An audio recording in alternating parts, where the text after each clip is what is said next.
আমি আসলে আমাদের এই অপারেশনের শুরুতেই আমি একটু ধন্যবাদ জ্ঞাপন করতে চাই আমাদের ফায়ার সার্ভিস এবং সিভিল ডিফেন্সের সাথে আপনারা সবসময় ছিলেন, আছেন এবং থাকবেন। বিশেষ করে সাংবাদিক ভাই বোনেরা এবং আমাদের যেই উপজেলা প্রশাসন, আমাদের উপজেলার সাথে যারা যারা অন্যান্য সরকারি সংস্থা, পুলিশ প্রশাসন, আনসার, সেনাবাহিনী, তারপরে আরও বলতে চাই যে আমাদের সকল ইমার্জেন্সি অপারেশনে আমাদের সবাই সবসময় সর্বাত্মকভাবে আপনারা সহযোগিতা করেন এবং আপনারা সবসময় আমাদের সাথে থাকেন।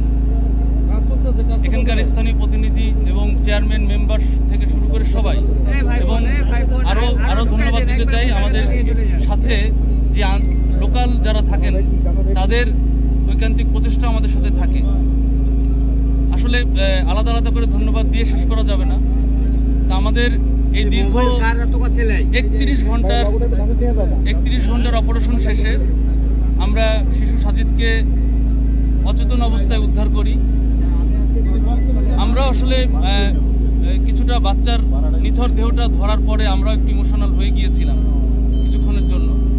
তারপরেও আমরা চেষ্টা করেছি দ্রুত হসপিটালে প্রেরণ করার। আমরা কিছুক্ষণ আগে জানতে পারলাম তাকে মৃত ঘোষণা করা হয়েছে। ইন্না লিল্লাহি ওয়া ইন্না ইলাইহি রাজিউন। আমরা আসলে বাবা মার কথা চিন্তা করছি আমরা অবশ্যই তার পরিবারের প্রতি সমব্যথী। তা যেটা বলছিলাম যে অপারেশনটা আসলে কোনো সিস্টেমেটিক কোনো অপারেশন নয়। আগুন অথবা পানি থেকে ডুবে মানে উদ্ধার করা, আমরা যেসব সচরাচর যেসব অপারেশন করি এই অপারেশনটা একটু ভিন্ন। এখানে অনেক চ্যালেঞ্জ ছিল, অনেক সমস্যা ছিল এবং সকল সীমাবদ্ধতার মধ্যে দিয়ে আমাদের সবাই আমরা একযোগে কাজ করেছি। বিশেষ করে ইউনো সাহেবকে আমি ধন্যবাদ দিব আমাদের প্রত্যেকটা মুহূর্তে সর্বাত্মকভাবে সহযোগিতা করার জন্য, এবং অন্যান্য তার সাথে সংশ্লিষ্ট সকল সংস্থা সবসময় সাথে ছিলেন। তা আমাদের এই অপারেশনটা সীমাবদ্ধতা ছিল যে এটা মানে জরুরি দ্রুত করাও যায় না, আবার একই সাথে শুরুতেই আমাদের একটু ইমোশনাল কারণে হয়তো ভুলটা হয়ে গিয়েছে। আমরা আসার আগেই ওনারা চেষ্টা করেছিলেন। এই চেষ্টাতে আসলে ওই সময় তার এই যে 8 থেকে 6 ইঞ্চির, আমরা বলছি 6 ইঞ্চি, বাট আসলে এটা প্রথমে ছিল 8 ইঞ্চি। এই টায়ার একটা ছোট ইস্যুর মধ্যে যখন চেষ্টা করা হয় তখন কিন্তু অনেক মাটি পড়ে যায়, মাটি এবং খড়কুটো পড়ে যায় এবং বেশ পরিমাণ পড়ে যায়। আমাদের সার্চ ভিশন ক্যামেরা দিয়ে কিন্তু আমরা যখন দেখি আসার পরপরই, তখন কিন্তু দেখা যায় শুধুমাত্র মাটি, তার কোনো অস্তিত্ব অথবা হাত মুখ কোনো কিছুই দেখা যাচ্ছিল না, খড়কুটো দেখা যাচ্ছিল। তখনই আমরা আসলে ভয় পেয়ে যাই। তারপরেও আমরা চেষ্টা করি যে আমরা মনে ধরেই নিই যে সার্ভাইবিলিটি ঠিক রেখে যেন আমরা কাজ করি। তার জন্য আমরা চেষ্টা করেছি বড় যান্ত্রিক কাজ এবং একই সাথে ম্যানুয়ালি আমরা সফট হ্যান্ডে দুইটাকে মিলিয়ে আমরা ইম্প্রোভাইজ পদ্ধতিতে আমাদের, আপনারা দেখেছেন যে 3টা এক্সকাভেটর কিভাবে কাজ করেছে। তারপরে একই সাথে ওই এলাকাটাকে সফট রেখে, ওই এলাকাটাকে ভাইব্রেশনের আওতামুক্ত রেখে আমরা কাজ করেছি। অনেক কিছুর এক্সপিরিয়েন্স করেছি, অনেক কিছু সাক্ষী হয়েছি। তবে আমরা দিন শেষে এটাই বলতে চাই যে ফায়ার সার্ভিসের সাথে আপনারা সবসময় থাকেন, আপনারা সবসময় ছিলেন এবং ভবিষ্যতেও থাকবেন।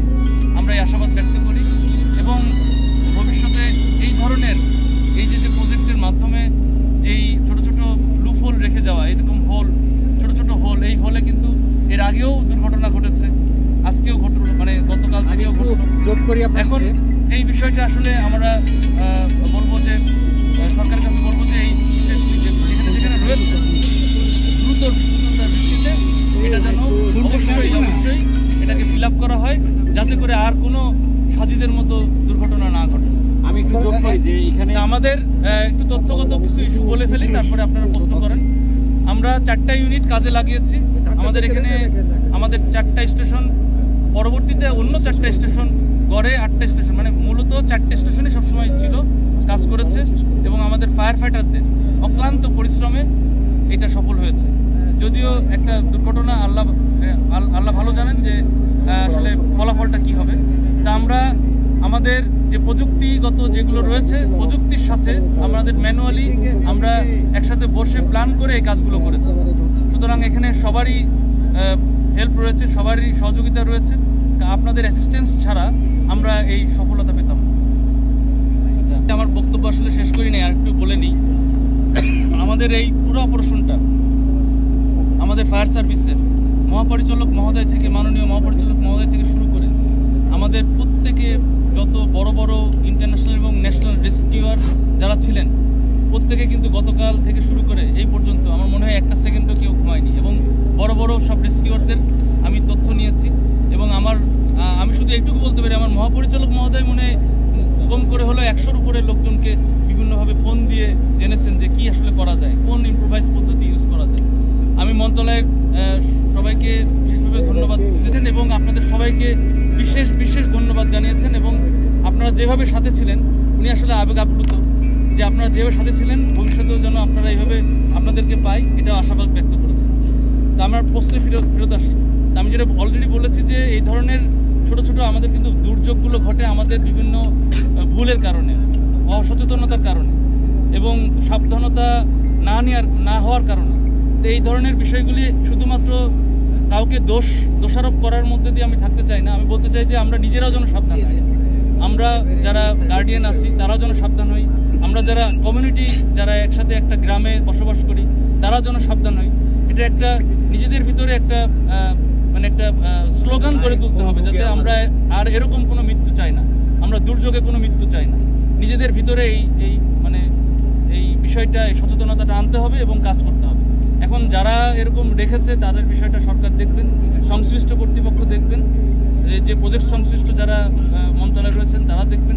এটা আর আমরা এইভাবে বলতে পারবো না, তবে এটা অবশ্যই আমাদের কমিউনিটি লেভেলে আমাদের সচেতনতা বাড়াতে হবে। এবং বিশেষ করে সাংবাদিক ভাইদের বলবো যে আপনারা তো সব থেকে বেশি এই বিষয়ে কাজ করে থাকেন, আপনারা সচেতনতা বাড়াবেন যাতে করে আমাদের আর কোনো মৃত্যু আর না হয়। কারণ দুর্যোগ যখন ঘটেছে, আপনি আপনার হাতের কাছে যা পাচ্ছেন আপনি চেষ্টা করবেন, এটা অন্যায়ের কিছু না।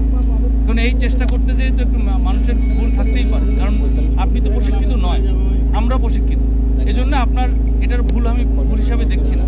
এটা আসলে আবেগের বশে হয়তো অনেক কাজ করে ফেলে, যেটার ওই জন্য যে দুর্ঘটনা ঘটেছে আল্লাহ ভালো জানেন। কি কারণে যে এক্স্যাক্টলি ঘটেছে এটা কিন্তু আমরা বলতে পারবো না। তবে বাচ্চাটার প্রথমে যে পরিস্থিতি ছিল, যত বেশি নড়াচড়া করেছে তত বেশি নিচের দিকে নেমে গিয়েছে, এটাই স্বাভাবিক।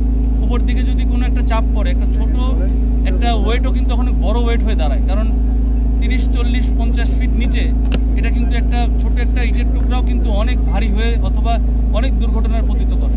কারণ ওখানে তো আপনার অক্সিজেন খুবই কম থাকে এবং ওখানে আপনার যে কোনো কোনো কিছু নড়াচড়া করা যায় না, যত একটু নড়াচড়া করলেও সে আরও নিচে নেমে যাবে। এটাই বাস্তবতা, এটাই হয়েছে এবং তার কপালে যেটা ছিল এটাই